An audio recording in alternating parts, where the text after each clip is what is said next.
It's a trap!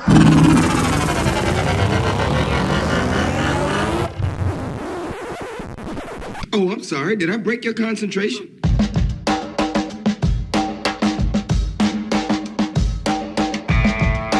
This is the Team of Rivals podcast. Everything you want to hear from the big sports to the big screen. He's all by himself, fires into the end zone. Caught! Touchdown! No!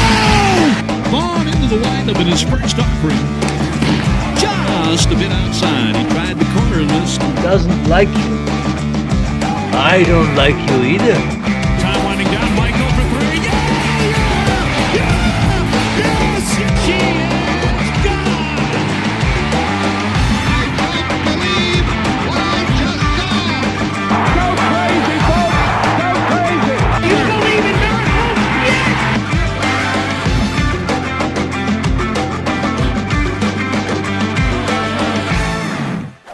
You may fire when ready. What?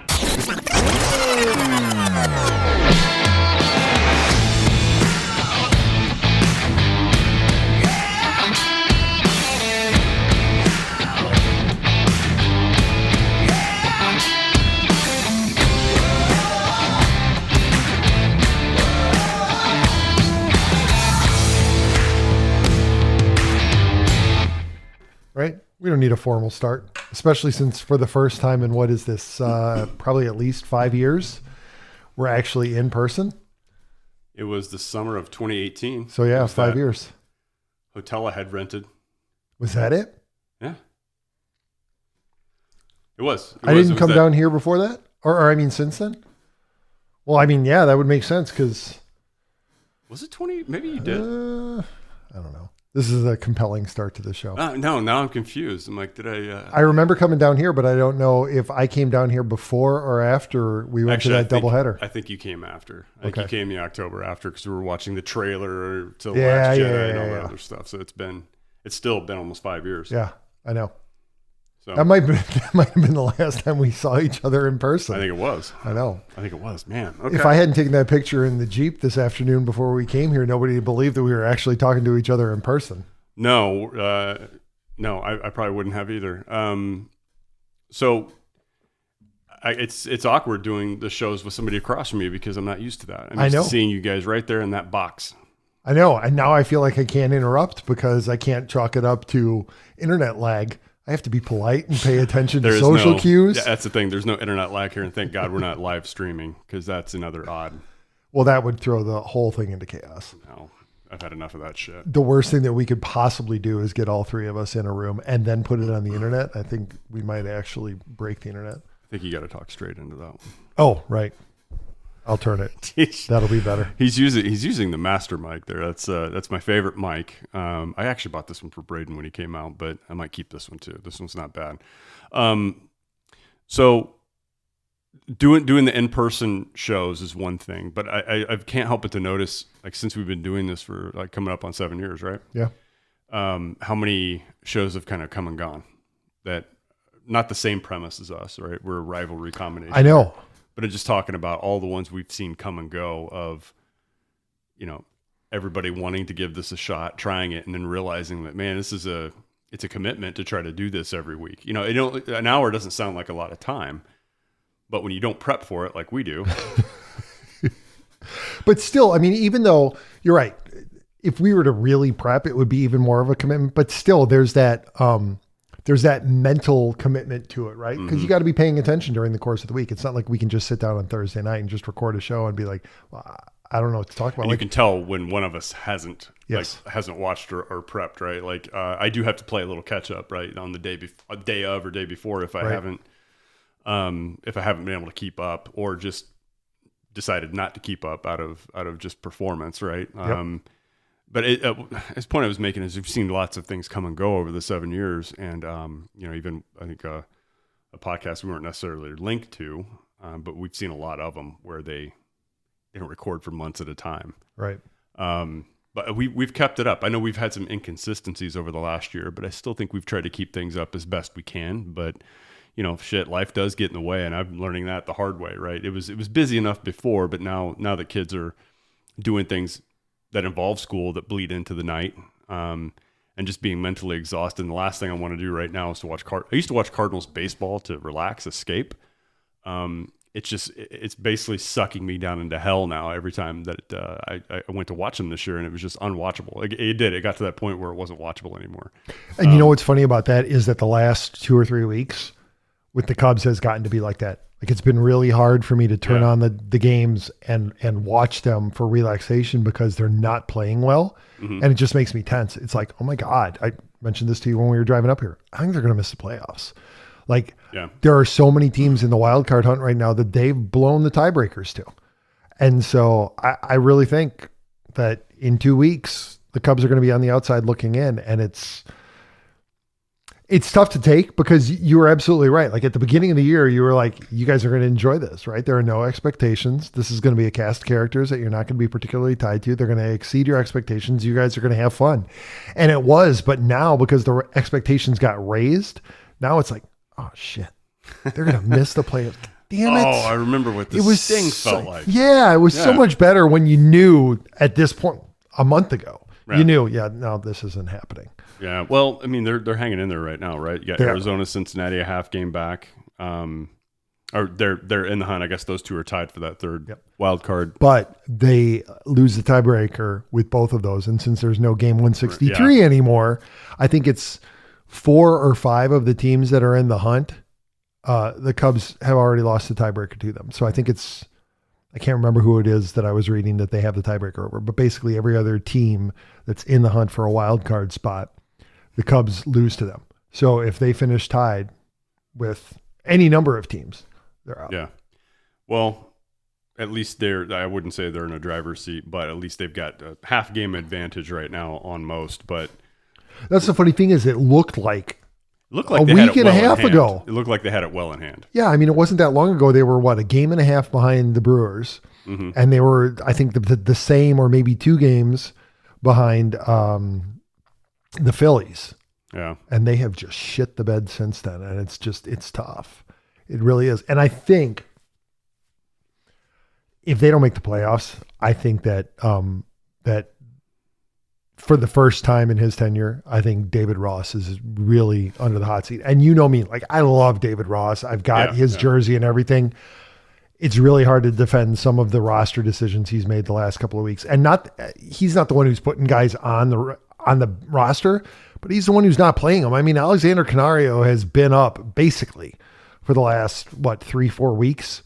And I think he's gotten into a handful of games. And that's entirely David Ross's decision. And what he's got against the kid, I don't know, but he keeps putting the same lineup out every game, and they're clearly gassed.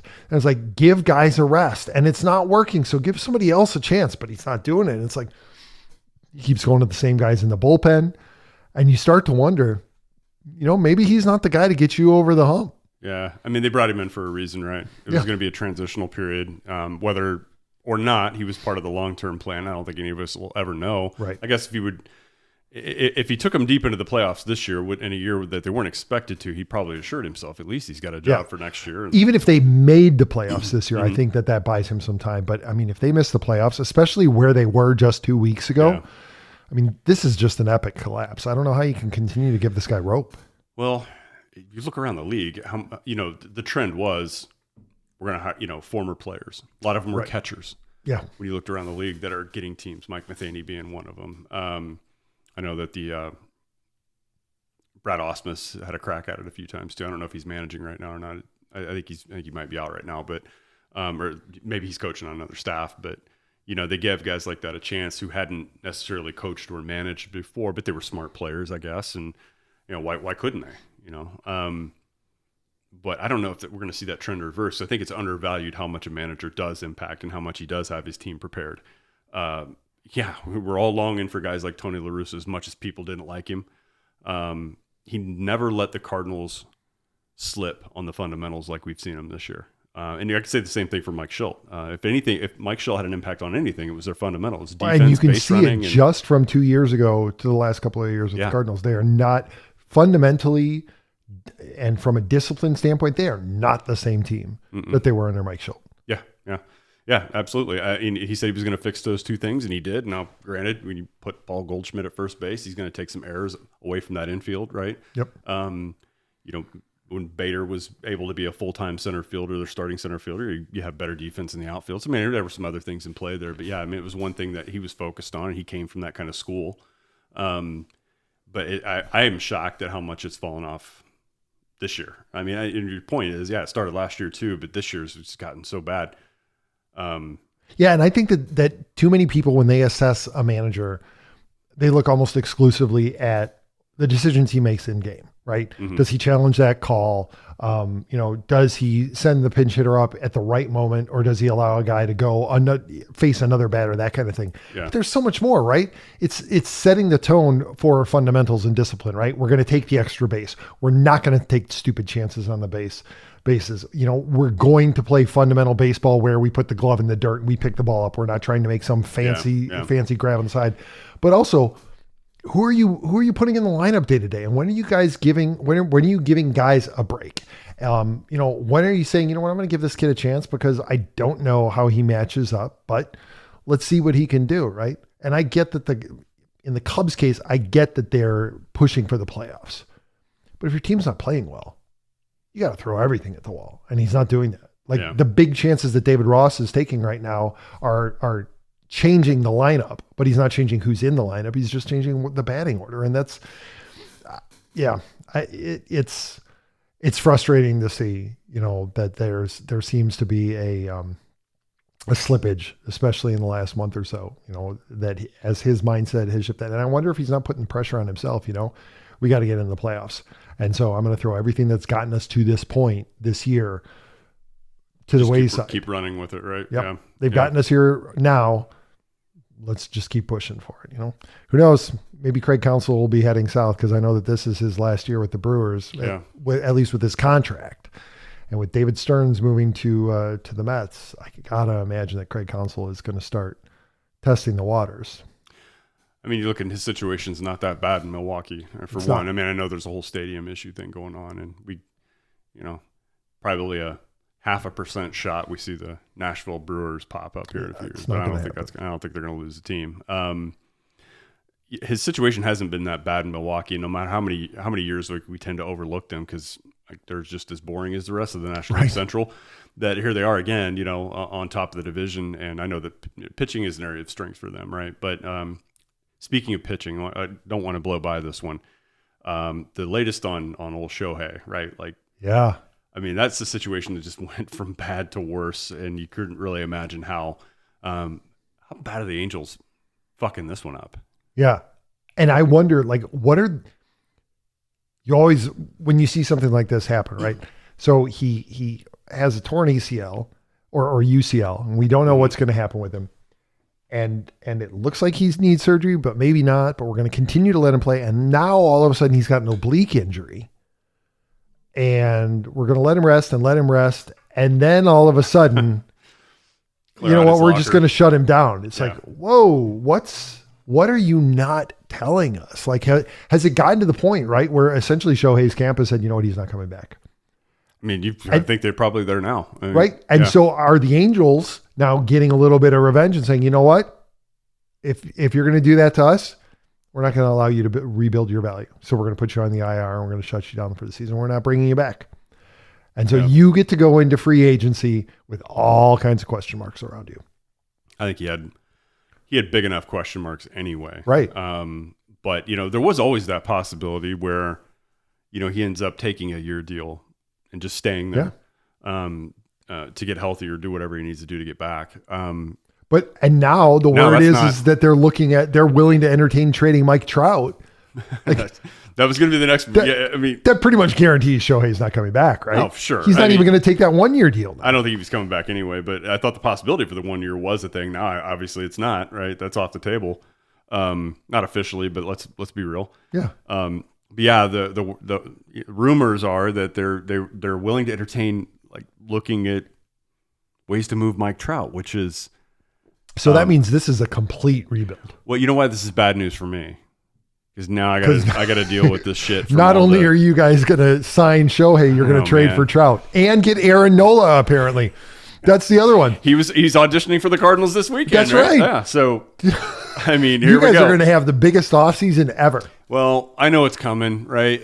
And it'll come from the usual pockets of Twitter or X that we're used to. So I'll just go ahead and to be honest with you, I've already preemptively muted most baseball accounts on X anyway, so I don't have to hear this shit. I haven't been lingering around on there very long, but or very much recently. So in a way, I've kind of muted them anyway, just by taking my eyes off of it. But yeah, the usual suspects will be back out in full force once Mike Trout's name's shopped around. They'll be thinking, well, this is our center fielder of the future right here. It's just here. It's coming. Well, I tell you what, I mean, if you're looking for a stupid organization that's willing to make a deal that doesn't benefit their organization, which ultimately is Mo's MO, right?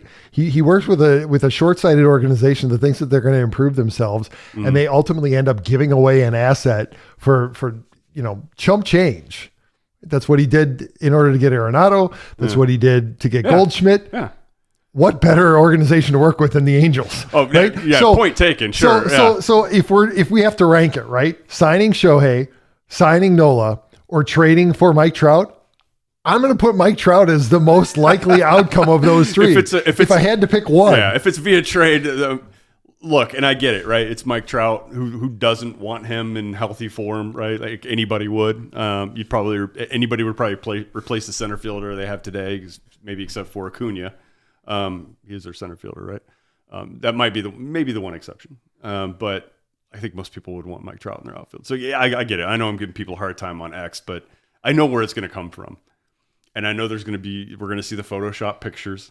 Right. Of him in Cardinals uniform. Him in the Cardinals uniform. There's somewhere out there in the pockets of Wrigleyville, there'll be another guy out there doing the same thing with the Cubs, and every other organization will have one too. But no, actually the Cubs fans now have shifted. They will object. They will not want Mike Trout because they want PCA to get all the love to play center field. Okay. I don't know how they're going to manage that though. Also signing Shohei and re-signing Cody Bellinger. I don't know how they're going to fit all of them and Seiya and Ian Happ in their outfield. Well, DH. There is a DH. Yeah. I don't know who. I think Mike Trout's going to come there to DH. Yeah. I think he's going to want to do that. He's definitely going to want to DH. Okay, so the Cubs might be on the outside on that one. The Cardinals fans will think they're on the inside. Yep. They're not gonna. It's not going to happen. But another thing that would be very Cardinal is, well, how do you not go after a guy like that and then they'll do nothing about pitching? So right. Mike Trout will still be wearing red and still get the same results as he did on the West Coast as he does in St. Louis if they don't do anything about the pitching. So if that's not the priority, I don't care what name's floating out there right now. Like you need arms, and that's what you're going to have to go. Well, hey, Max Scherzer did want to come to St. Louis, so I don't think. I don't know his latest thing, right? I mean, look. That's probably not a bad thing for them. It'd be a short-term deal. Obviously, he's at the age now nobody's going to sign him for more than a year. Right. That wouldn't be the worst thing. But I don't know what's left of him right now. He didn't look very good in Texas. Didn't look great on part of the Mets staff at the beginning of the year. So I don't know what's left of Max, but that wouldn't be the worst thing wouldn't be the dumbest thing they've done. Yeah, to have somebody who's won and who can provide that kind of veteran leadership. Kind of step into the Adam Wainwright role, but hopefully in a little bit more effective. Is he gonna end his career at 199? That would be so and not him personally. Right. But you think of how many years, I mean, he's at least missed almost 2 full years that I know of. One from Tommy John surgery, all of 2011. And I don't know if it's 2014 or maybe 15, where he missed almost the entire year with a torn ACL. How much, he would have been there a long time ago, but it would be so Adam Wainwright luck to end that at 199. And also to be so either ineffective or completely lacking in run support this year. What'll happen is get there. They'll lose a 1-0 shutout where he started. Right. That would just be the cherry on top. And what it'll be too is it'll be a 1-0 shutout, but he'll go to the 8th inning. Right. With a 0-0 tie and they'll lose it in the 9th inning after he's come out of the game, right? He pitches his best game of the year. Probably be a Nolan Arenado error. You know what it's going to be? He's going to go his last game. He's going to take a no-hitter in, and then he's just going to be gassed, right? No, that's what he'll take a no-hitter into the 9th inning. He'll be completely gassed. Ollie will leave him out there to try to give him the swan song. He's going to throw a no-hitter to win 200 in his last start as a Cardinal. He's going to end up loading the bases because he's going to have nothing left. And then there's going to be a Goldschmidt or an Arenado error. Right. Palante will come in and pass ball. Yeah, there you go. That'll be it, right? It'll be a pass ball. If Yachty would have been back there, it wouldn't have got past him. Yeah, that's totally what it would be like. So, yeah, fun hypothetical. I believe he probably is going to be stuck at 199, but this is it. His pursuit of 200, I'm sure, motivated him to come back this year, but he shouldn't have. Shouldn't have. That's for sure. Now, were they going to be much better off without him in the rotation? Probably not. But I think for maybe pride, ego's sake, and last impression you want to leave on the organization, this probably isn't the one he wanted. And I feel bad for him. I mean, I really do. Because in retrospect, I'm sure he kind of thinks, oh, you know what, I probably should just gone last year. Yeah, come up short of 200 wins. So what? Get to walk off with my longtime teammates and walk off with Cardinals fans having very fond memories of him. And you won the division. Yeah. You know that their memories of Adam Wainwright are going to be soured by this last season. You would have rather had it if we only had those 3 back. Right. This has not been the finish that we hoped for him. Even if you're not a Cardinals fan, you don't like to see this necessarily happen. Who would have thought at the beginning of the year that we would be sitting here in mid-September, season's almost over, and we're both disappointed in the season? Right? And for different reasons, right? Because had the Cubs played terribly, we wouldn't have, I don't think Cubs fans would have been, I know I wouldn't have been terribly disappointed or surprised. I wasn't expecting them to be good this year. We talked about it at the beginning of the year. Obviously, you were expecting more out of the Cardinals this year, rightfully so. A lot more, yeah. But we're wrapping up the season disappointed in both of our teams and for completely different reasons, right?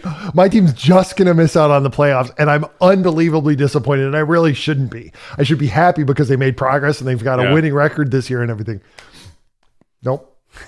And you're disappointed because your team's so terrible that you haven't watched baseball consistently in over a month. It's been longer than that, I think.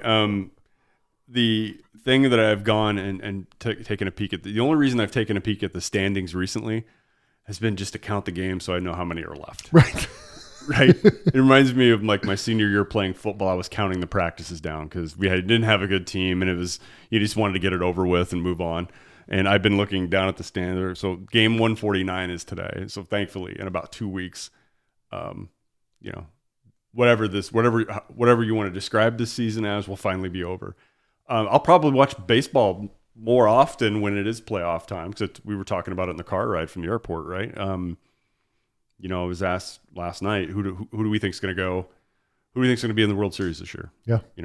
I have to say Atlanta on the National League side. I just don't know who gets through them. They're too deep. I agree. They're too good.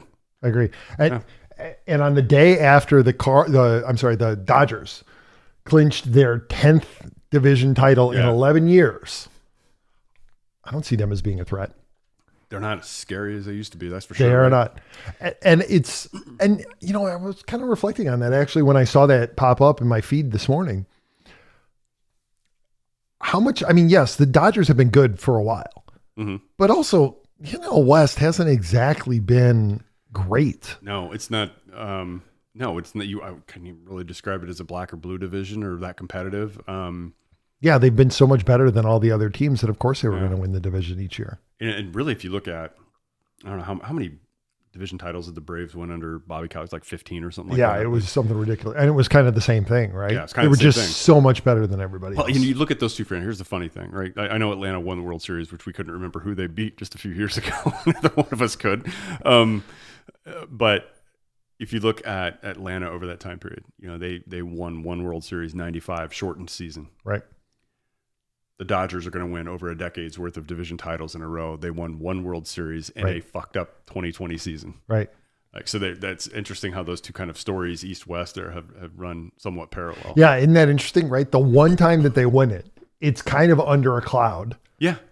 Because of just how weird that season was, and the stars kind of aligned for them to enable them to be able to do that. And the one time they should have won it, it was under a cloud because the Astros cheated so badly. Yeah. That World Series was an odd one. So it played in a neutral site, right, in the bubble or whatever bubble they could create for that. Was it the entire playoffs? Just the World Series, I think, wasn't it? No, I think it was the entire playoffs. Man, I cannot remember that for some reason. Because if you you might be right. Because I mean, obviously that season was played with nobody in the stands, and the Dodgers celebrating on the field. This picture, you see Justin Turner laying down there next to UCB. He had tested positive. Right, play that game. There he is out there with them. I mean, what a weird. You kind of feel a little bit sorry for those fans. Like if the Dodgers have been your thing, and they haven't won that last game of the year. You know, and the one time they do it, like you don't even have a chance to go. You can't go. Right. And it's a 60-game year and you can only celebrate with the people who are closest to you. Yeah. Right. I mean, I'm sure that obviously people defied it and they went out into the streets and everything, but still, you don't get that collective experience of gathering outside of Wrigley Field because the Cubs are in Cleveland. Yeah. And you're there with 1 million people celebrating it, right? You don't get to have 5 million people line the streets for the World Series parade because there is no World Series parade. Yeah, man. It's hard to believe that all of that shit happened 3 years ago when it doesn't feel that long. But anyway, I didn't mean to go off on a tangent on that. But the interesting thing, the Dodgers don't look like I wouldn't be scared of the Dodgers. No. And obviously there's nobody who's coming out of the Central that you need to worry about. I mean, Craig Counsell's a great manager and they have good pitching, but they'll win a 3-game series they will. They'll have to play one of the wild card games. So they'll win a 3-game series, especially if they get to host all of them in Milwaukee. They probably have the advantage in a 5-game series, but over a 7-game series, they're not going to to beat the Braves. Like the Braves are just going to overpower you. Yeah, I think it's clear that they're going to be the National League favorite. Now, as far as on the American League, I find it tough to not say Houston's probably going to be there. Yeah. As good as Baltimore's record is, as good of a young team, it's a young team. I think somebody's going to trip them up in the playoffs. I don't even know who to talk about in the AL West. It's anybody's game out there. Right. I think it might still be hanging around. And it kind of feels like the NL Central, right? Whoever makes it into the playoffs, congratulations, you made it into the playoffs. There's your accomplishment for the year. It's been that way since 2019. Yes. The Cardinals, and I think they won the division in 2019, but we all knew, like, you're not going very far. Right. Knew that in 20, 21, and 22 is the same picture. Like you just don't have enough firepower to play a full series. Yep. Against a team that's got depth. That's what Braves are maybe the only one in the National League that have it, at least to this extent. Yep. As far as the American League go, maybe Tampa Bay will surprise some people if they can manage to get hot, healthy. But I don't see anybody but Houston. They're not the same scary team that they were at midseason, right? Wander Franco is basically gone. Yeah. Like if he comes back to baseball, I would be surprised. Yeah. Because baseball doesn't seem to be a sport for giving second chances, right? Football definitely is. Basketball is. Baseball. Except Brian Braun. But other than that, I mean, baseball, you don't get a second chance, man. You run afoul of any of their policies, and that's it. Your history. Especially those. Yeah, exactly. Bears are only down by 10 now. Hey, fantastic. So I did buy the Sunday ticket this year and immediately regretted it. That was a mistake. It was a mistake. I thought, well, maybe I'll get back into football again. I've had this void in my life of baseball, so I want to watch something. MLS is only a once a week thing, where I know football is the same, but at least make the weekends interesting for me. And we thought going into it, it looked like the Bears were going to be good, right? They made a bunch of aggressive moves in the offseason. But you're just looking at them now going, they're not good. Nothing has changed from last year. Yeah. The pieces seem to be better, but it's still not working. No. It's clear just by watching what little amount we've watched today. You're like, oh, man, they're going to be, even if they can get by a team that's not as good as they once were, like Tampa Bay, or make it competitive, Well, you go up against somebody like Kansas City or somebody with some firepower who's going to be exposed all around. Nothing. It's something I can't remember if it was ESPN or The Athletic that I saw this week. They projected that the Bears are going to have 2 top 5 picks this year because of their own record. Yeah. And then the pick that they get from, I can't remember who it was that they traded with, but that they're Carolina. Carolina, yeah. Yeah. That they're projecting that the Bears are going to have 2 top 5 picks. And it's like, boy, if they have 2 top 5 picks, one of those better be a quarterback. Because you cannot run it back again with Justin Fields. What they need to do. You don't they finish. Need to have another organization draft for them. And then trade. Right. Because they can't get that. They cannot get that position right. No, they can't. I know it's a hard one to get right. Right. And I know that there are people who believe in Justin Fields and look, he seems like a nice kid and he's got all the tools in the world. But if you finish bottom 5 in the NFL 2 seasons in a row, that quarterback is a big part of the problem. More than any other sport. National Football League is centered around a quarterback. And you can't say today, based on what we've seen today, that the line isn't giving him enough time. Right. Because he's had more than enough time today on a couple instances where we've seen him take sack both times. Yep. He's had lots of time to just get rid of the ball. And this is not a healthy line. So if this was the line that they had projected in the offseason, which looked to be improved from last year's offensive line, they would still be giving him this kind of time. He just, it seems that the knock on him before he was drafted is absolutely true. He just cannot process the field fast enough. It appears that way. I mean, holding on to the ball that long, like, you got to know that like the pockets, care how good your line is, the pocket's going to collapse at some point, and he's just holding on to the damn ball too long. And in year 4, you should be able to process that quickly. You know how fast the game moves. You need to be making decisions fast, and you need to be moving from target to target. This is 4th year. Yeah, this is year 4. Because they have to make a decision on him. Oh yeah, he just took another one that You have to make a decision on whether or not you're going to sign him to his 5th year. So yeah, this is it. Or no, this is year 3. My bad. Okay, this is year 3. Okay, but still, right? Because you have to make that decision. Because if you're going to take his 5th year, you're gonna take his 5th year of his rookie contract. You have to make it before season 4. Yeah. So they have to make a decision on Justin Fields this offseason. Might have to make the same one you did with Mitch Trubisky. Like I don't. I know. How is it that one organization can get it this wrong? Wrong every time. Yeah. Don't know. It's either, and if they can't draft this right, I mean, I know they've tried signings before.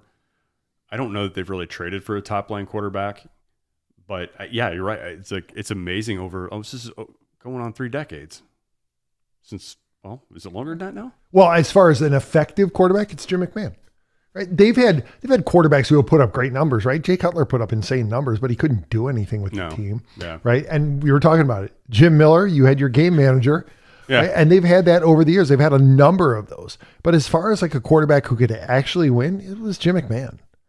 Yeah, and he's surrounded by, obviously, a lot of Hall of Fame talent.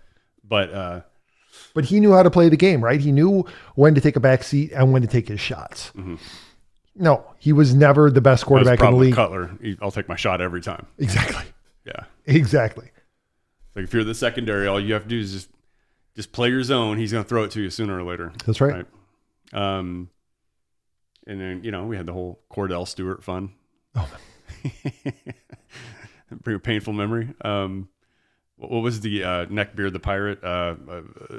You went to the Broncos. Yeah, Kyle Orton. Kyle Orton. Yeah, we've had some. We had sexy Rexy. Well, see, and that's Rex Grossman. And that's a great example of it, right? When you look at the effectiveness of the team, right? When you look at did the team win? What did they do with the talent they had available? Kyle Orton was a far more effective quarterback than Jay Cutler. Yeah. But if you look at the numbers, Jay Cutler was a better quarterback, but he clearly wasn't. No, he didn't make as many stupid mistakes. Right? Exactly. Like just try to force too many things. Now he did. Granted, he didn't have the talent that Cutler had to force many situations like that. But I think he managed the game a hell of a lot better. And then there's Grossman, who again, talented young kid, but man, just get good Rex, bad Rex. It was amazing. You never knew what version of him you were going to get on a Sunday, on any given Sunday. And once again, it looks like we don't have it figured out. And it doesn't matter so to damn me. sure on Trubisky. I mean, we talk about. I know they were, and could have had Deshaun Watson or Patrick Mahomes and passed on both of them. Yeah. In fact, we're never interested in, I think it was they were never interested in Deshaun Watson.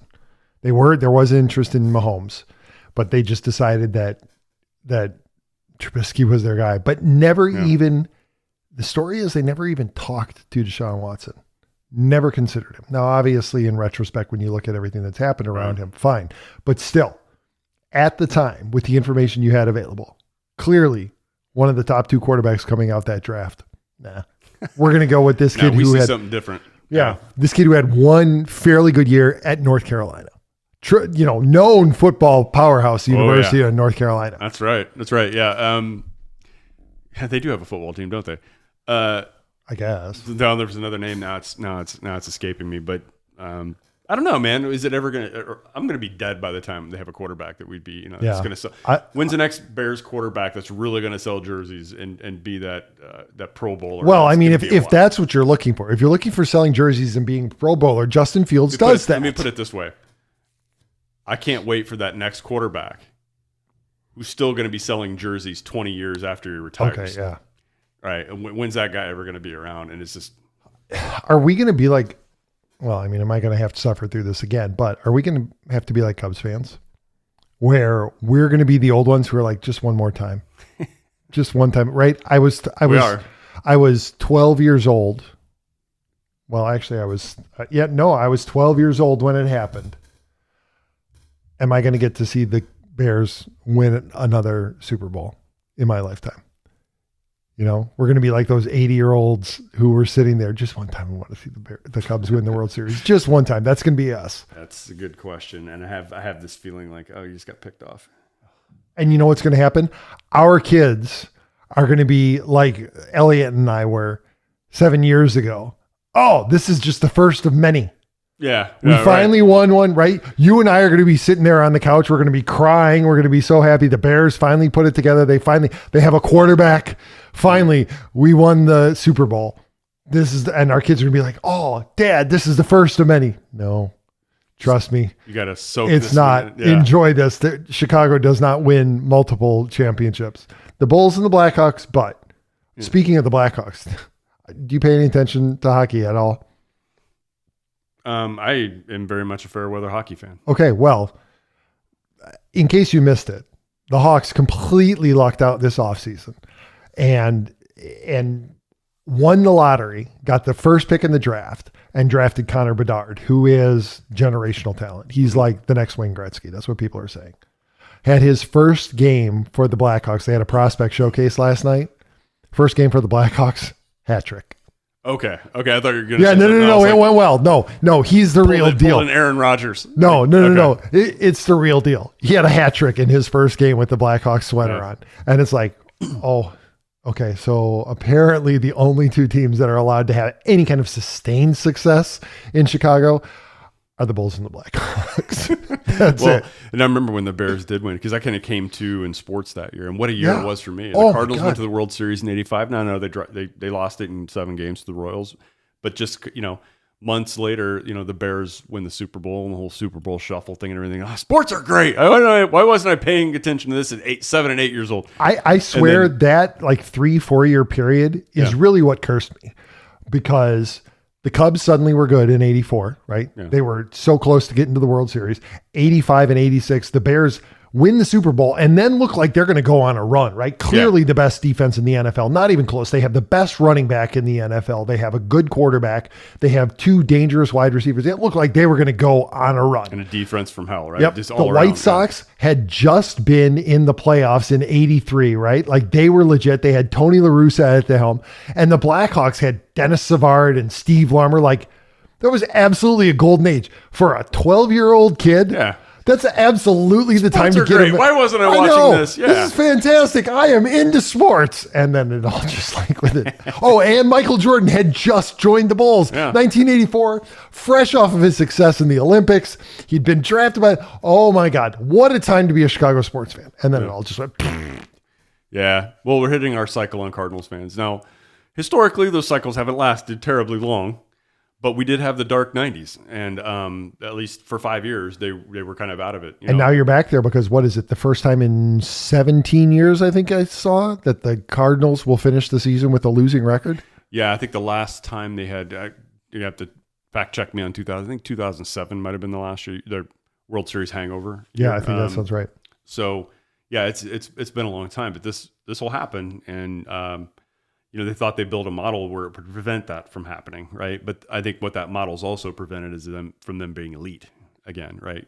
Being in that top 5 or top 3 National League teams that you're thinking every year that's going to make a deep run at it. I think that model's prevented them from doing that. So we've talked about it on the show so much, and there's just nothing left for me to say. It's a mess. I have no idea how they're going to go about fixing this. Yeah, it reminds me a lot of, you think about a lot of American corporations that sat at the top of their industries for so long, right? Yeah. The most obvious one is American automakers, right?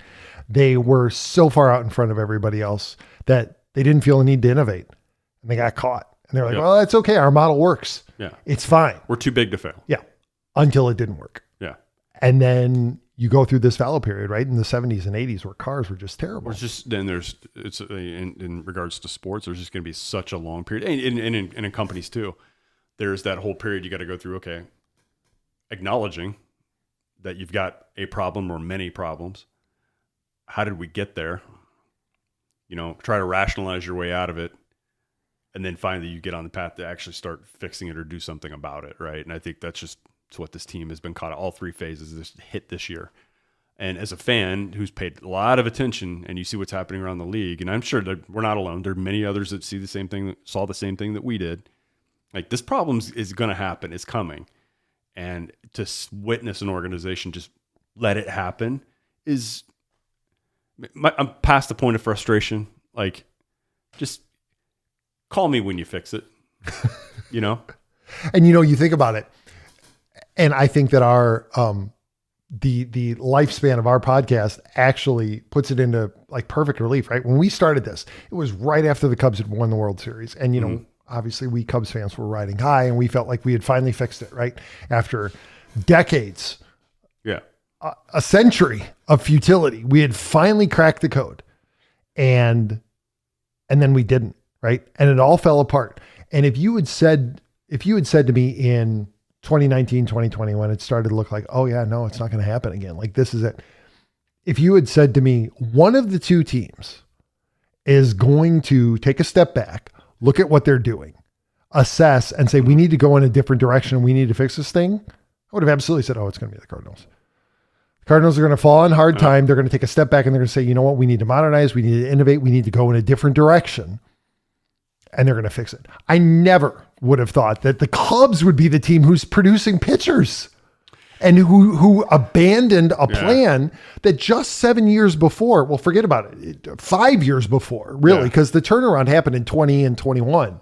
5 years before, had won a World Series and said, it no longer works and we need to go in a different direction. Yeah. That was not the Cubs' MO for decades. No, it wasn't. And you're right. They hadn't produced much pitching at all since Pryor and Wood, right? Yeah. And that was probably from getting a high draft pick or 2, right. over time. Yeah, so, right. It wasn't anything that they had done. No, it was just that they fell into guys who had ridiculous skill. Yeah. And the Cardinals were pretty good at, okay, we're not going to have a top dozen pick. We're not going to have top 15. They're always, for a while, they were always in the kind of back of the line in terms of draft.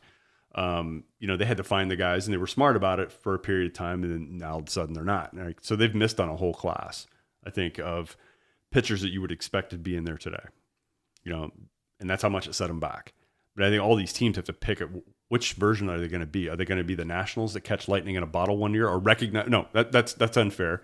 They knew they had a window, right, and they jumped on it. Right. You see other teams have done that too. The Blues Stanley Cup was that. We got window right now this year. Boom, let's jump in, take advantage of it. So are you going to be an organization like that where you're going to have to take 3-4 years off and then hit your window at iterations, or like the Cardinals have tried to build a sustained success model, but I think it's put too many guardrails on what they will and will not do, and so they haven't thought outside of the box. They haven't made any risky moves at all. You can't call a Mike Leake signing a risk. But anyways, my point is, like, which organization are you going to be? And who amongst all these they are going to figure out that try to grow as much talent as you possibly can.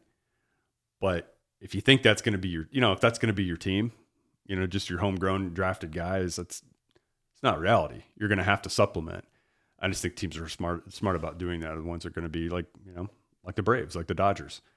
And the Dodgers still perplex me how good of a farm system they've had for since baseball started. And that's the advantage that the Braves, the Dodgers, the Rays have, and that it looks like the Cubs have right now is they have so many good prospects that they can afford to trade a guy, right? Yeah. Whether it's a prospect or it's a guy who's already on their major league roster.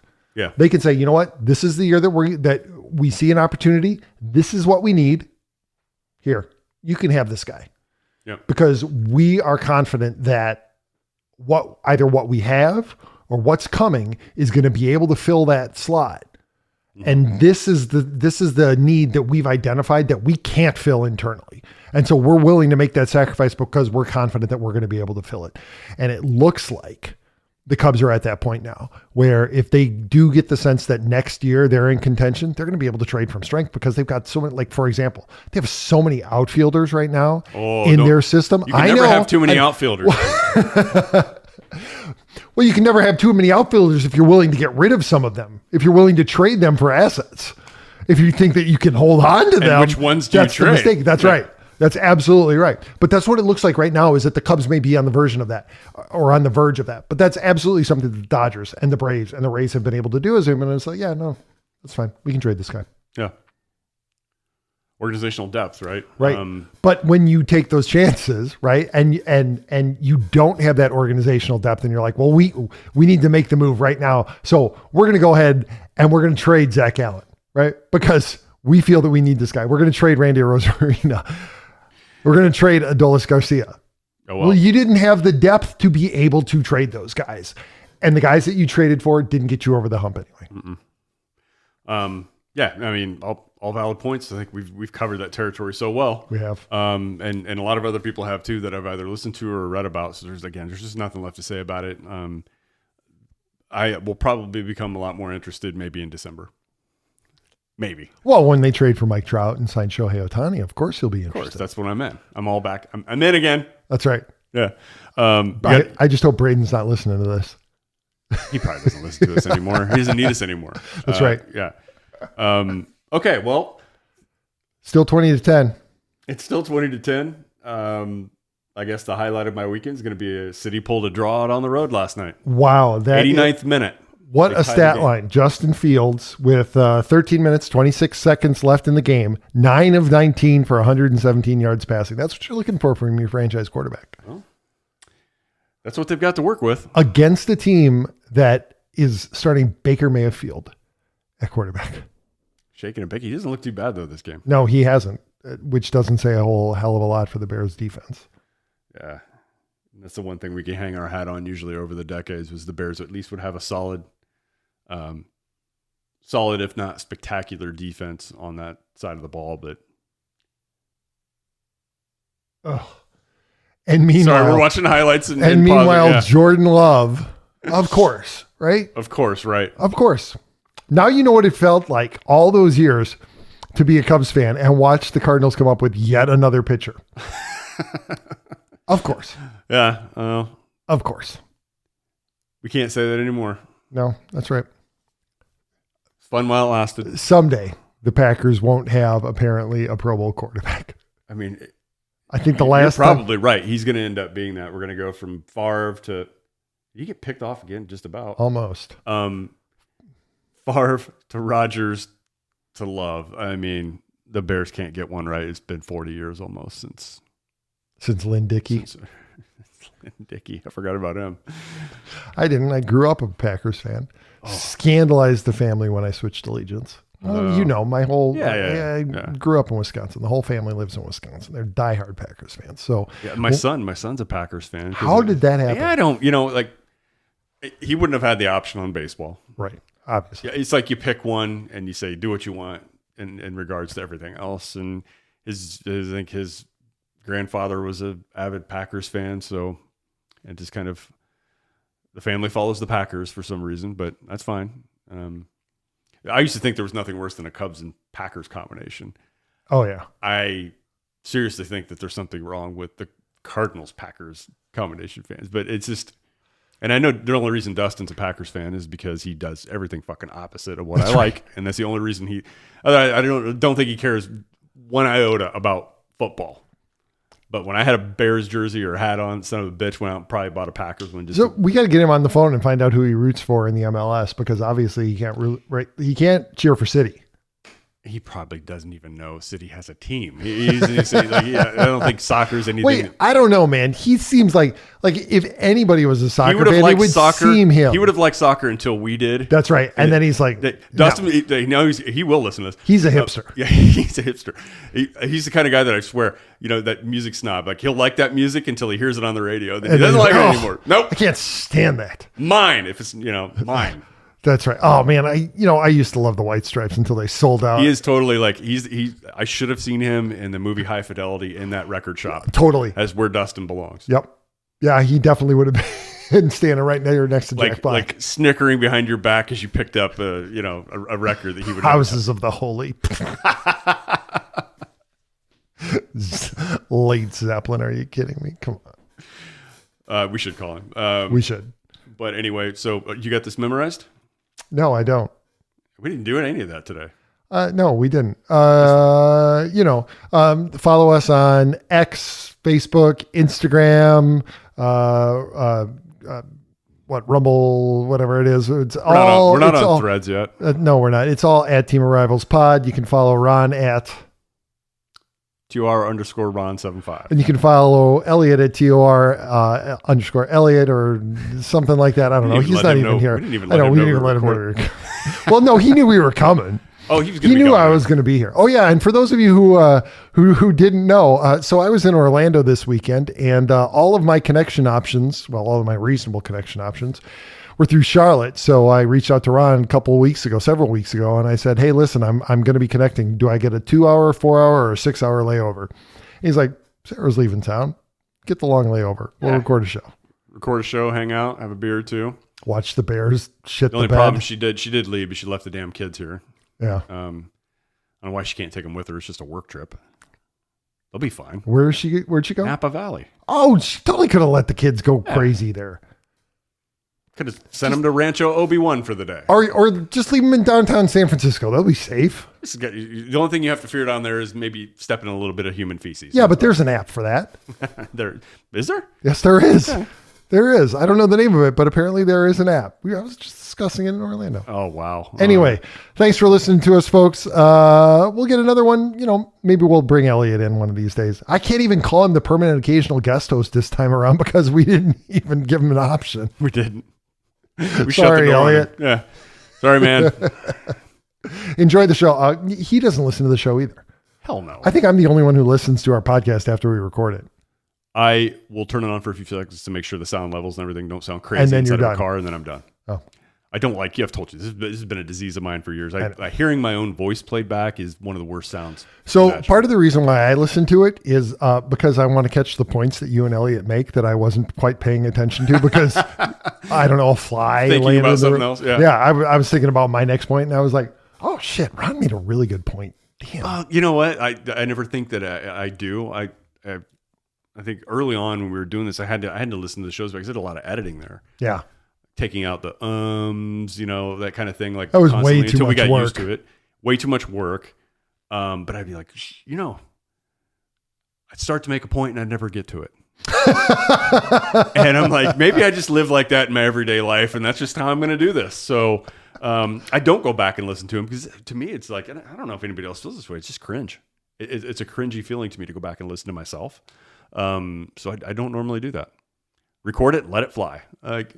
I can see the sound on the editing screen where the bars are at, and I can tell if anything's jacked up that I need to go in and fix. But my days of editing out a curse word or something like that, or using a family member's name or something, that's out the door at this point. Like the reason we do it on the board and we usually play the music live is so I can hit the button once, hit the button when we're done, and post, chuck it out there. And that's why we drop money on this stuff, is to not have to do that anymore. There you go. Yeah, I'm sorry. I'm sorry that I made your job that much harder by not having my script in front of me. You now. It is. I know. Maybe I'll just let it keep recording. Might as well. All right. Just leave it on. Cool. All right. We'll talk to you next time, folks. Bye-bye.